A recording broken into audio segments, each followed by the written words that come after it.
All right, let's get right into it. Welcome to this explainer, where we're going to tackle one of the most notoriously complex and ambitious metaphysical systems ever constructed, the philosophy of Georg Wilhelm Friedrich Hegel. Now, if you've ever felt completely intimidated by Hegel, hey, you are absolutely not alone.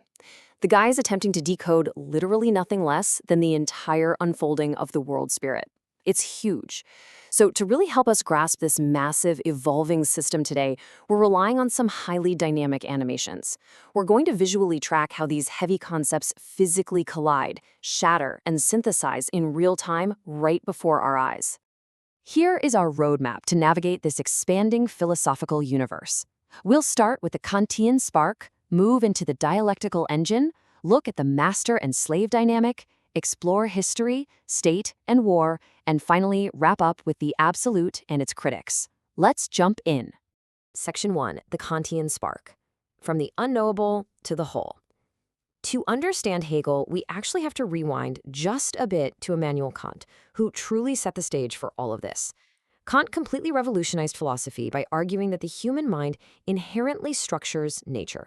But, crucially, he also insisted that ultimate reality, the things in themselves, remain completely unknowable to us. Now, Hegel looks at this and takes a radical leap.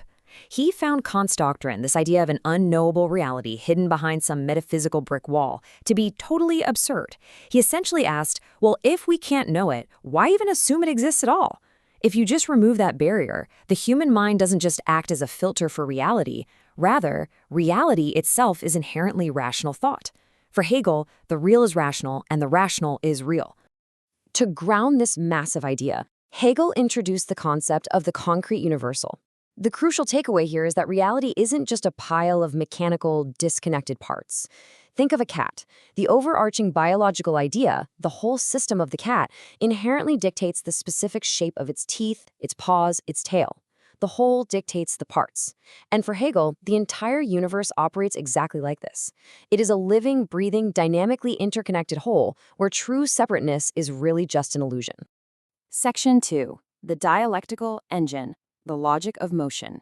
Because the universe is this living, evolving whole, static math or traditional rigid logic simply isn't going to cut it.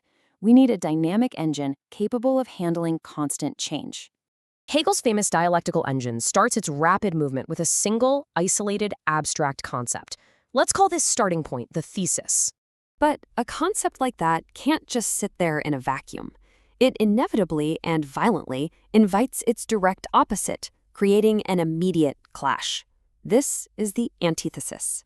This tension happens because, as Hegel famously pointed out, every determination is negation. To define what something is, you inherently have to define what it is not. This necessitates a massive collision of ideas. You literally cannot have light without defining darkness. We see this beautifully animated in his foundational logic. Watch how the engine swings from the most abstract concept imaginable, pure, featureless being. But think about it. Ultimate emptiness is virtually indistinguishable from its exact opposite, right? Nothing. So how does the mind resolve this seemingly impossible contradiction between being and nothing? Well, it perfectly synthesizes them into a constant swirling motion, becoming.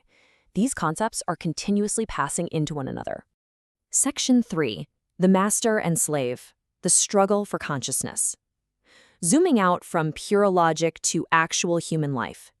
The spirit has to overcome the otherness of nature to achieve true self-awareness. And for Hegel, this realization doesn't happen in peaceful isolation. It happens through intense conflict. In his famous master-slave dialectic, we see this fierce clash of human consciousness. A master seeks to dominate, reducing the other person to a mere instrument for enjoyment. But here is the ultimate irony. The master actually becomes completely stagnant and dependent. It's the obedient slave who, driven by fear and forced to physically labor and shape the material world, inadvertently unlocks inner freedom and true self-consciousness. The struggle itself is the actual engine of human progress. Section 4. History, State, and War. The terrestrial embodiment. Zooming out even further to the level of human society, Hegel argues that human freedom evolves past abstract individual rights and inward morality to synthesize into something much, much larger. For Hegel, the state isn't just some utilitarian tool you use to protect your property or keep the peace. Not at all. It is the actually existing realized moral life. He viewed the state as a kind of superperson, the divine idea as it exists on Earth. It's the state's rational laws that provide the individual with their true universal freedom. So how does this earthly state actually propel forward? Through what Hegel calls the cunning of history. Notice how the world spirit moves world historical heroes, guys like Julius Caesar or Napoleon, almost like chess pieces across a board. These figures think they're acting purely on their own selfish, ruthless ambitions. But actually, they're unknowingly serving as tools for the spirit to forge entirely new historical epics. And once they've served their purpose, history simply discards them. This cunning manipulation creates a massive historical momentum.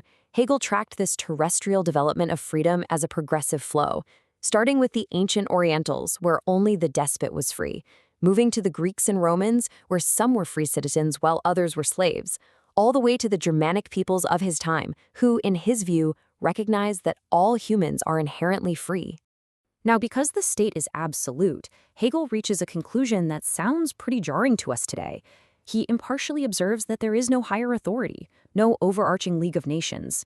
States exist in a natural Hobbesian arena of conflict. And shockingly, for Hegel, war actually serves a positive moral value. He argues it prevents the ossification of perpetual peace, serving as a harsh reminder to citizens of the vanity of temporal worldly goods. Section 5. The Absolute and its Critics. The Whole versus the Parts. Ultimately, the spirit transcends even the politics and wars of the state to reach absolute self-consciousness through human culture. The absolute is perfectly comprehended in three magnificent cultural stages. First, we grasp it through the sensuous beauty of art, like a perfect Greek sculpture. Next, it moves to religion, apprehending the infinite through pictorial mythology. And finally, the absolute highest stage is philosophy, where it is grasped conceptually, which, of course, Hegel humbly believed was culminating in his very own philosophical system. Yet, despite building this towering achievement, Hegel notes that his philosophy is not a crystal ball. It's not predictive. As he beautifully put it, the owl of Minerva begins its flight when dusk is falling. Philosophy can only retrospectively look back and understand the rational necessity of the world after the events have already happened. Of course, a metaphysical machine this massive and expansive has not gone unchallenged. It has faced some fierce pushback, most notably from modern thinkers like Bertrand Russell. First, Russell attacks the very logical web of that concrete universal. Hegel believed you can't understand one part without knowing its relationship to the entire interconnected universe. But Russell points out, hold on, if that were true, human knowledge couldn't even begin. We can perfectly well know the intrinsic qualities of a person named John without needing a universal encyclopedia of the entire cosmos. But Russell's critiques get much sharper when we look at ethics. By treating this state as an end in itself, Russell argues Hegel basically reduces the individual to a mere cog in a machine, with zero intrinsic value of its own. Russell calls this Hegelian state a metaphysical monstrosity, pointing out that unlike a church, which is united by a shared creed, a state is often just a chance geographical association, which leads to Russell's starkest warning.